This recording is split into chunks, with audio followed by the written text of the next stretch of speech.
Hello everyone, welcome back to the channel. আমরা বাড়ি চলে এসেছি কৃষ্ণমকে স্কুল থেকে নিয়ে এসে।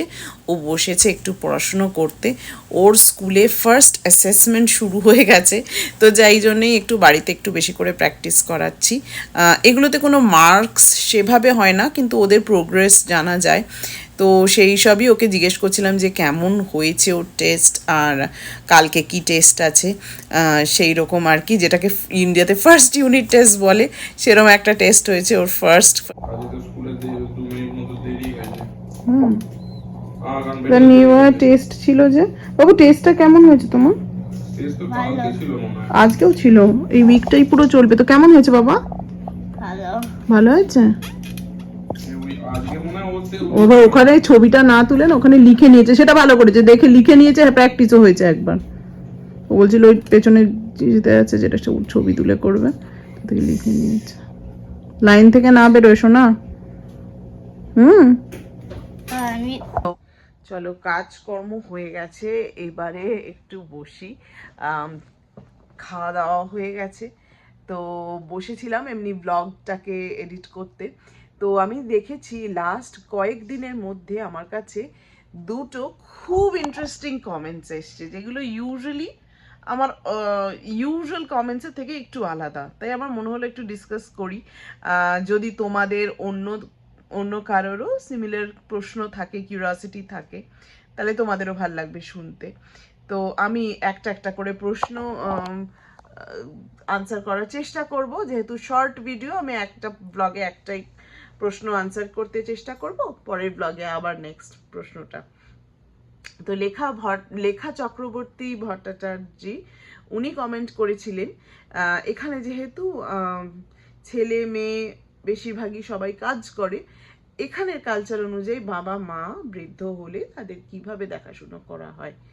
তো আমি আমার এক্সপিরিয়েন্স দিয়ে কথাটা বলছি, আমার পার্সোনাল জাজমেন্ট, আমার পার্সোনাল এক্সপিরিয়েন্সে কথাটা বলছি।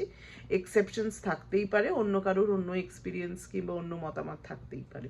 লোকাল যেরকম গভর্নমেন্ট কিংবা অন্যান্য হাউজিং সার্ভিসেস আছে, তারা সাজেস্ট করে একটা টার্ম, যেটা হচ্ছে aging in place. Aging in place মানে নিজের বাড়িতেই বৃদ্ধাবস্থায় থাকা, এবং সেখানে নানান রকম সুযোগ সুবিধা করে দেওয়া নিজের বাড়িতে থাকার জন্য। না, অনেক এখানে যেহেতু কাজের লোকের খুব একটা প্রচলন নেই, তাই জন্য যাতে বয়স হলে মানুষ নিজের বাড়িতে থেকে নানান কাজ নিজের মতো করে করে নিতে পারে, তার জন্য এখানে নানান রকম সুযোগ সুবিধা আছে। যেরকম অনেক বাড়িতে যাদের মানে মানে খাড়া সিঁড়ি আছে, তো সেখানে স্টেয়ার কেস হেল্পার পাওয়া যায়, মানে চেয়ার মতো বসে অটোমেটেড উপরে উঠিয়ে দেওয়া, বয়স হলে যাদের হাঁটুর সমস্যা হয়। প্লাস অন্যান্য আজকাল যত দিন যাচ্ছে তত রকম জিনিস বেরোচ্ছে, টোবট দিয়ে ঘরদোর মোছা, আজকাল তো নতুন কিছুই নয়, ইন্ডিয়াতেও হয়তো আছে। তো সেই সব জিনিসের সুযোগ সুবিধা এখানে অনেকেই অ্যাভেল করতে পারে, বয়স হলে অনেক রকম কাজকর্মের অসুবিধা হয়। প্লাস এখানে বেশ কিছু এনজিওস কাজ করে, যারা কেয়ার গিভিংয়ের কাজ করে। কেউ অসুস্থ হলে তাদের বাড়িতে কেয়ার গিভিংয়ের জন্য বেশ কিছু এনজিওস কাজ করে। হ্যাঁ, ওগুলো প্রচণ্ড এক্সপেন্সিভ হয়, কারণ ওগুলোতে পার আওয়ারে যা টাকা লাগে, ইন্ডিয়ার ইকোনমির সাথে, ইন্ডিয়াতে যত পপুলেশন, ইন্ডিয়াতে লেবার চার্জেস যতটা, সেই তুলনায় অনেকটা বেশি। এখানে যদি কোনো কেয়ার গিভার বলে তাদেরকে, যারা যদি দেখাশুনো করে নিজেদের বাড়িতে, কিন্তু সেটা পসিবল, অনেকেই সেটা অ্যাভেল করে বয়সকালে। কারণ এখানে ইউজুয়ালি ছেলেমেয়েরা দূরে দূরে যদি থাকে, তাহলে কেউ থাকে না, এবং ছেলেমেয়েরা যদি চাকরি করে তখন কেউ থাকে না দেখার। তো যাই হোক, ওটা একটা অপশন যে কেয়ার গিভিং।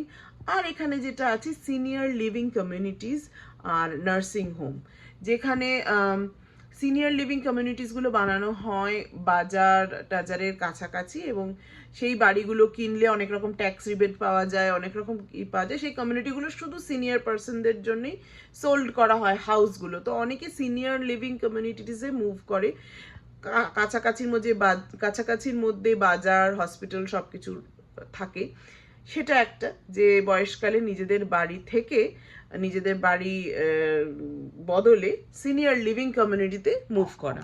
আর যেটা হয় নার্সিং হোম, সেটা হচ্ছে বৃদ্ধাশ্রম যেটা বলে আমাদের ইন্ডিয়াতে, সেটা এক্সপেন্সিভ হয় এখানেও। যেহেতু কেউ আপনার সব রকম ফেসিলিটি দিচ্ছে, প্লাস টেক কেয়ার করছে 24/7। তো সেখানে ইউজুয়ালি খুব অসুস্থ হলে, আমি জানি আমার একজন কলিগের শাশুড়ি মা, তিনি অ্যালজাইমার রোগে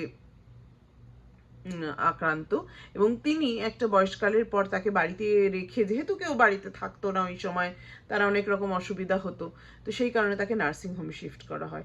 এবং সেই নার্সিং হোম যথেষ্ট এক্সপেন্সিভ হয় সাধারণ মধ্যবিত্ত ফ্যামিলির জন্য, কিন্তু সেই অপশানও আছে যে কেউ চাইলে সেরকম টেক কেয়ার করার জন্য লোকজন পাওয়া যায়, এবং নার্সিং ফেসিলিটিস অ্যাভেলেবল সেখানে।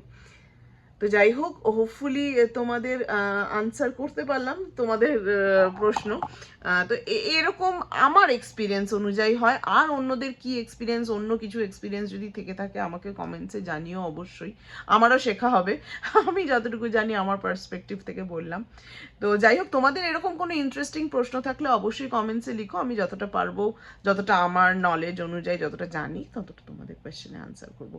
আবার নেক্সট ব্লগে একটা অন্য প্রশ্ন নিয়ে আসবো নিশ্চয়ই, সেটাও আমি ডিসকাস করতে চাই।